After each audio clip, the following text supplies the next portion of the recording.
Class 3 പരിസര പഠനം unit 6 നന്മ വിളയിക്കും കൈകൾ. തേനിമലയിലെ സിംഹരാജനെ കാട്ടിലെ എല്ലാ ജീവികൾക്കും വളരെ ഇഷ്ടമാണ്. ഒരിക്കൽ ജീവികളെല്ലാം ഒത്തുകൂടി സിംഹരാജന്റെ പിറന്നാൾ ആഘോഷിക്കുവാൻ അവർ തീരുമാനിച്ചു. ഓരോരുത്തരും ഓരോ ചുമതല ഏറ്റെടുത്തു. ആഘോഷങ്ങളോടൊപ്പം കെങ്കേമമായ സദ്യയും ഉണ്ടാക്കാൻ തീരുമാനിച്ചു. പായസമുണ്ടാക്കാനുള്ള ചുമതല കിട്ടുമുയലിനും മോട്ടുകുരങ്ങിനുമായിരുന്നു. കിട്ടുവും മോട്ടുവും പായസമുണ്ടാക്കാനുള്ള ശ്രമം തുടങ്ങി. ചേട്ടാ, പായസമുണ്ടാക്കാൻ ഒരു പാത്രം വേണം. കിട്ടുവും മോട്ടുവും പായസമുണ്ടാക്കാനുള്ള പാത്രത്തിന് ബാലുക്കരടിയെ സമീപിച്ചു. അവർക്ക് വേണ്ട പാത്രം കരടിച്ചേട്ടൻ നൽകി. മണിത്തത്തെ, പായസമുണ്ടാക്കാൻ കുറച്ച് ധാന്യമണികൾ തരുമോ? ധാന്യമണികൾക്കായി കൃഷിക്കാരി മണിത്തത്തയെ സമീപിച്ചു. ആവശ്യമായ ധാന്യമണികൾ മണിത്തത്ത നൽകി.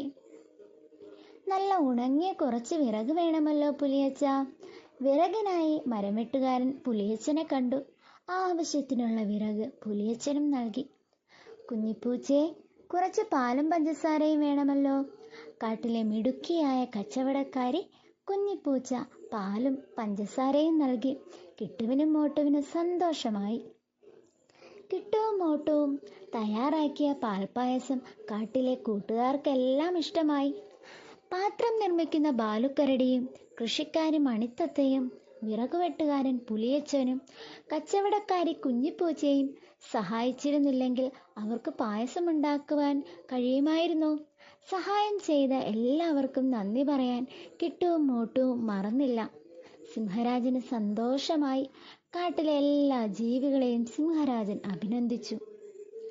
നോക്കൂ, പായസം ഉണ്ടാക്കുന്നതിന് ആരെല്ലാമാണ് മോട്ടുകുരങ്ങനും കിട്ടുമുയലും സമീപിച്ചത്. ഇതുപോലെ നിത്യജീവിതത്തിൽ നമുക്കും പലവിധ ആവശ്യങ്ങൾ ഉണ്ടാവാറില്ലേ? ആരൊക്കെയാണ് നാം സമീപിക്കാറുള്ളത്?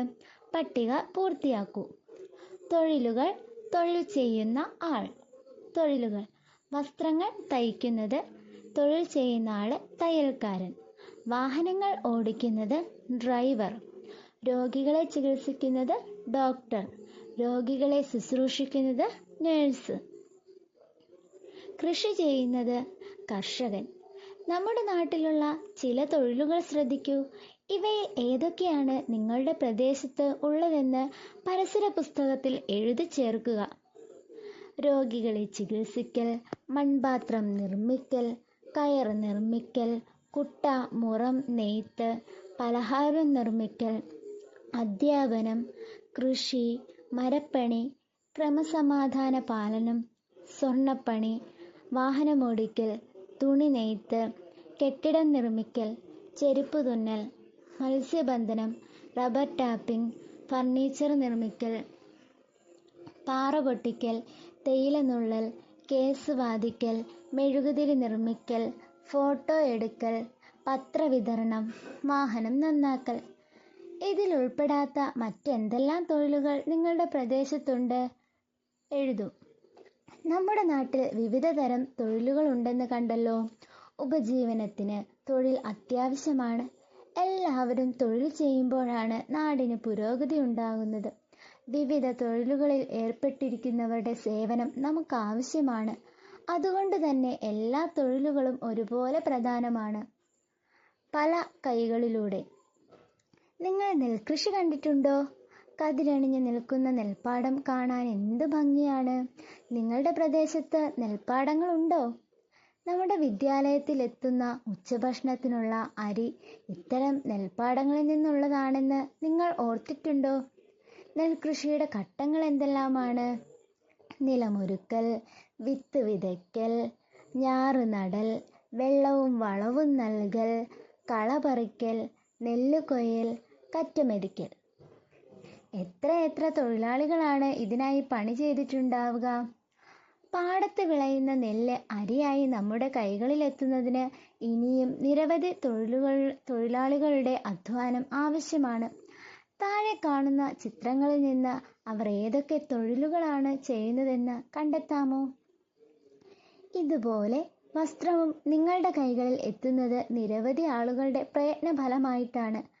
പരുത്തിയിൽ നിന്ന് പഞ്ഞി വേർതിരിക്കുന്നത് മുതൽ വസ്ത്രത്തിൽ ചായം മുക്കി തുണിക്കടയിൽ എത്തുന്നത് വരെ വസ്ത്രനിർമ്മാണം വിവിധ ഘട്ടങ്ങളിലൂടെ കടന്നു പോകുന്നു. എൻ്റെ കുപ്പായം രൂപപ്പെടുന്നതിന് എത്ര പേരുടെ കൈകളാണ് പ്രവർത്തിച്ചിട്ടുള്ളത്? നിത്യജീവിതത്തിൽ നാം ഉപയോഗിക്കുന്ന ഓരോ ഉൽപ്പന്നവും വിവിധ തൊഴിൽ മേഖലകളിലൂടെ കടന്നു പോകുന്നുണ്ട്. വസ്ത്രം, പരുത്തി കൃഷി, പഞ്ഞി ശേഖരിക്കൽ, പഞ്ഞി നൂലാക്കൽ, ചായം മുക്കൽ, വസ്ത്രം നെയ്യൽ, തുണിക്കച്ചവടം, വസ്ത്രം തയ്ക്കൽ. ഒരു പഴയ കൂട്ടുകാരനെ പരിചയപ്പെടാം. ചങ്ങാതിമാരെ, എന്നെ നിങ്ങൾ കണ്ടിട്ടുണ്ടോ? കലപ്പ എന്നാണ് എൻ്റെ പേര്. എൻ്റെ ജീവിതം മുഴുവൻ കൃഷിക്ക് വേണ്ടിയാണ് ഞാൻ ചെലവഴിച്ചത്. നിലം ഉഴുതുമറിക്കാനായിരുന്നു എന്നെ ഉപയോഗിച്ചിരുന്നത്. ട്രാക്ടർ പോലുള്ള യന്ത്രങ്ങൾ വന്നപ്പോൾ ഞങ്ങളെപ്പോലുള്ളവർക്ക് ജോലിയില്ലാതായി. ഇന്ന് ഞങ്ങളെ ഉപയോഗിച്ച് നിലമുഴുന്നവർ പേരിന് മാത്രം. കുറച്ചു കാലം കൂടി കഴിഞ്ഞാൽ ഞങ്ങളെ കണ്ടില്ലെന്ന് വരും. എൻ്റെ കൂട്ടുകാരനായ തേവുകൊട്ടയും ഇന്ന് കാണാനില്ല. കൃഷിയിടത്തിലേക്ക് വെള്ളം തേവാനായിരുന്നു അവനെ ഉപയോഗിച്ചിരുന്നത്. അങ്ങനെ എത്ര എത്ര കൂട്ടുകാർ. യന്ത്രങ്ങളുടെ ഈ കാലത്ത് ഞങ്ങളെപ്പോലെയുള്ളവർക്ക് എന്ത് വില? ഞങ്ങളെ മറക്കാതിരിക്കാൻ ഒരു ചിത്രമെങ്കിലും സൂക്ഷിച്ചു വെക്കണേ. കലപ്പ പറഞ്ഞത് കൂട്ടുകാർ ശ്രദ്ധിച്ചല്ലോ. ഓരോ തൊഴിലിനും ചില തൊഴിലുപകരണങ്ങൾ ആവശ്യമാണ്. തൊഴിലും ഉപകരണങ്ങളും. കൃഷിക്ക് എന്തെല്ലാം ഉപകരണങ്ങളാണ് ആവശ്യമുള്ളത്? കൃഷിക്ക് ഉപയോഗിക്കുന്ന ഉപകരണങ്ങളെ പോലെയാണോ മറ്റു തൊഴിലുകൾക്ക് വേണ്ട ഉപകരണങ്ങൾ? താഴെ കാണുന്ന പട്ടികയിൽ നിന്ന് ചില തൊഴിലുകളും തൊഴിൽ ഉപകരണങ്ങളും അവയുടെ ഉപയോഗവും നമുക്ക് മനസ്സിലാക്കാം. തൊഴിൽ, ഉപകരണത്തിൻ്റെ പേര്, ഉപയോഗം. തൊഴിൽ: പെയിന്റിംഗ്. ഉപകരണത്തിൻ്റെ പേര് ബ്രഷ്. ഉപയോഗം പെയിന്റ് ചെയ്യുന്നതിന്. മീൻപിടുത്തം. ഉപകരണത്തിൻ്റെ പേര് വല. ഉപയോഗം മീൻ പിടിക്കുന്നതിന്. രോഗികളെ ചികിത്സിക്കൽ.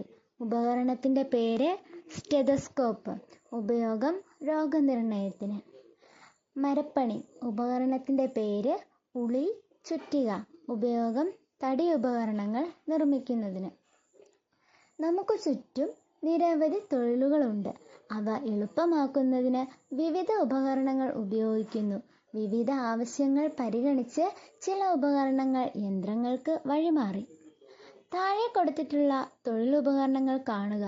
അവയുടെ പേരും അവ ഓരോന്നും ഏത് തൊഴിലുമായി ബന്ധപ്പെട്ടതാണെന്നും പരിസര പുസ്തകത്തിൽ കുറിക്കും. തൊഴിലുപകരണങ്ങൾക്ക് അനുയോജ്യമായ നിറം നൽകും. തൊഴിലിൻ്റെ മാഹാത്മ്യം. രാമുവിൻ്റെ വീട്ടിലെ അംഗങ്ങൾ ചെയ്യുന്ന ജോലികൾ ശ്രദ്ധിച്ചല്ലോ. ഒരാൾ തന്നെയാണോ എല്ലാ ജോലിയും ചെയ്യുന്നത്? നിങ്ങളുടെ വീട്ടിലും ഇതുപോലെയാണോ? വീട്ടുജോലിയിൽ നിങ്ങൾ എന്തെല്ലാം സഹായങ്ങളാണ് ചെയ്യാറുള്ളത്? മറ്റുള്ള തൊഴിലുകളെ പോലെ വീട്ടുജോലികളും ഏറെ പ്രധാനപ്പെട്ടതാണ്. കുടുംബാംഗങ്ങൾ ചേർന്ന് വീട്ടുജോലി ചെയ്യുന്നതാണ് ഉത്തമം. ഇനി മുതൽ വീട്ടുജോലിയിൽ ഞാൻ അമ്മയെ സഹായിക്കും. തൊഴിൽ സർവേ. നിങ്ങളുടെ വീടിന് ചുറ്റുപാടുമുള്ള ആളുകൾ കൂടുതൽ പേരും ഏത് തൊഴിലിലാണ് ഏർപ്പെട്ടിട്ടുള്ളത്? ഒരു ലഘു സർവേയിലൂടെ നമുക്ക് കണ്ടെത്താം. നിങ്ങളുടെ വീട് ഉൾപ്പെടെ 5 വീടുകളെ സംബന്ധിച്ച് വിവരങ്ങൾ ഉൾക്കൊള്ളിച്ച് പട്ടിക പൂർത്തിയാക്കൂ. നമ്പർ, വീട്ടുപേര്, തൊഴിലെടുക്കുന്നവരുടെ പേര്, തൊഴിൽ. ശേഖരിച്ച വിവരങ്ങൾ നമുക്ക് താഴെ കാണുന്ന പട്ടികയിൽ ചേർക്കാം. തൊഴിലുകളുടെ പേര്, തൊഴിലെടുക്കുന്നവരുടെ എണ്ണം, ആകെ എണ്ണം. സർവേയിൽ നിന്ന് നിങ്ങളുടെ പ്രദേശത്തുള്ളവർ ഏർപ്പെടുന്ന വിവിധ തൊഴിലുകൾ കണ്ടെത്തിയല്ലോ. കൂടുതൽ പേർ ഏർപ്പെട്ടിരിക്കുന്ന തൊഴിൽ ഏതാണെന്ന് പട്ടികയിൽ നിന്ന് കണ്ടെത്താമല്ലോ. വിവിധ തൊഴിലുകളിൽ ഏർപ്പെടുന്നവർ നമ്മുടെയൊക്കെ പ്രദേശത്തുണ്ട്. പ്രദേശങ്ങളുടെ പ്രത്യേകതയ്ക്കനുസരിച്ച് ചില തൊഴിലുകൾ കൂടുതലായി കാണാൻ കഴിയും. ഉദാഹരണത്തിന്, തീരപ്രദേശത്ത് താമസിക്കുന്നവർ കൂടുതൽ പേരും മീൻപിടുത്തവുമായി ബന്ധപ്പെട്ട തൊഴിലുകളിൽ ഏർപ്പെടുന്നവരായിരിക്കും. വിവിധ തൊഴിലെടുക്കുന്നവരുടെ സഹായം നമുക്ക് കൂടിയേ തീരൂ. ഞങ്ങൾ പറയട്ടെ, എൻ്റെ അച്ഛൻ നല്ല കൃഷിക്കാരനാണ്. അച്ഛനെപ്പോലെ ഞാനും നല്ലൊരു കൃഷിക്കാരനാവും. നല്ലൊരു അധ്യാപികയാവാനാണ് എനിക്കിഷ്ടം. കുറേ കുഞ്ഞുങ്ങൾക്ക് നല്ല പാഠങ്ങൾ നൽകാൻ ഞാൻ ശ്രമിക്കും. മിടുക്കനായ ഒരു കച്ചവടക്കാരനാകും ഞാൻ.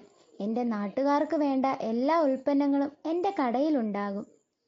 നമ്മുടെ രാജ്യം കാത്തു സൂക്ഷിക്കുന്ന പട്ടാളക്കാരെ എനിക്കിഷ്ടമാണ്. പട്ടാളക്കാരനാവുക എന്നതാണ് എൻ്റെ ആഗ്രഹം. പാവപ്പെട്ട രോഗികളെ ചികിത്സിക്കാൻ എനിക്ക് താല്പര്യമാണ്. ഞാനൊരു ഡോക്ടറാവും, തീർച്ച. അപകടമൊന്നും വരുത്താതെ യാത്രക്കാരെ സുരക്ഷിത സ്ഥാനത്ത് എത്തിക്കുന്ന സമർത്ഥനായ ഒരു ബസ് ഡ്രൈവർ ആകാനാണ് എനിക്കിഷ്ടം. എന്നാൽ ഞാനോ? കൂട്ടുകാർ പറഞ്ഞത് വായിച്ചല്ലോ. എല്ലാ തൊഴിലുകളും മഹത്വമുള്ളതാണെന്ന് മനസ്സിലായല്ലോ. ഏത് തൊഴിൽ തിരഞ്ഞെടുത്താലും അത് ഭംഗിയായി നിറവേറ്റണം. കഴിവും പരിചയവും എല്ലാത്തരം തൊഴിലുകൾക്കും ആവശ്യമാണ്. എല്ലാ തൊഴിലും ഒരേപോലെ പ്രാധാന്യമുള്ളതാണ്. നാം ചെയ്യുന്ന ഏതു തൊഴിലും മഹത്വമുള്ളതാണെന്ന് അറിയുക, പ്രവർത്തിക്കുക.